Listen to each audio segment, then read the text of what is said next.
Halo everyone, kenalin nama aku Gita Sabitra Fianti dengan NIM 124430032. Aku mahasiswi dari program studi Teknik Biomedis Institut Teknologi Sumatera. Di video ini aku akan menjelaskan tentang struktur sel manusia, fungsi dari setiap bagiannya, serta perbedaan antara sel prokariotik dan sel eukariotik. Yuk kita mulai pembahasannya. Oke teman-teman, kita masuk ke pembahasan yang pertama. Yang pertama itu ada membran plasma. Nah, membran plasma ini adalah lapisan terluar sel yang berfungsi melindungi isi sel, mengatur keluarnya masuk zat, serta menjaga kestabilan lingkungan di dalam sel. Nah, ibaratnya seperti pintu gerbang yang mengatur siapa yang boleh masuk dan juga keluar. Yang kedua ada sitoplasma. Sitoplasma adalah cairan yang mengisi bagian dalam sel yang berfungsi sebagai tempat organel berada dan juga tempat berlangsungnya berbagai reaksi kimia sel.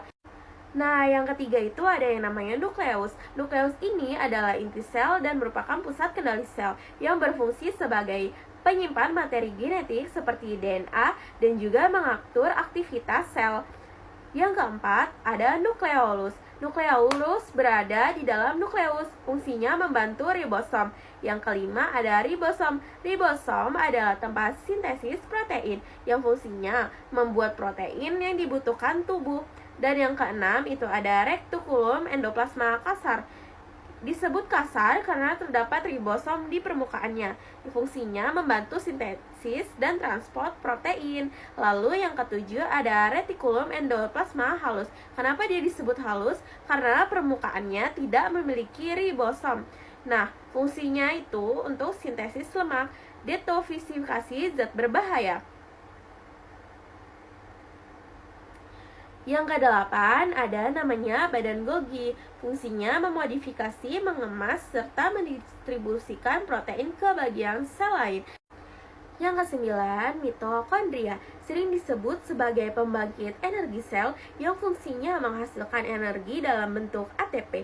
Lalu ada lisosom, fungsinya menghancurkan zat sisa dan juga mendaur ulang bagian sel yang rusak.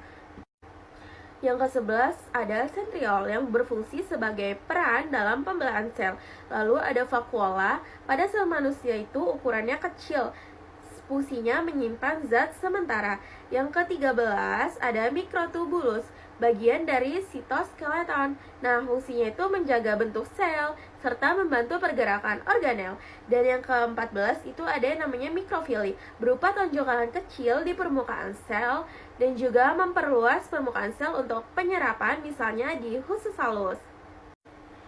Oke teman-teman, jadi tadi itu adalah pembahasan tentang struktur sel manusia. Kita lanjut ke pembahasan perbedaan sel prokariotik dan juga sel eukariotik.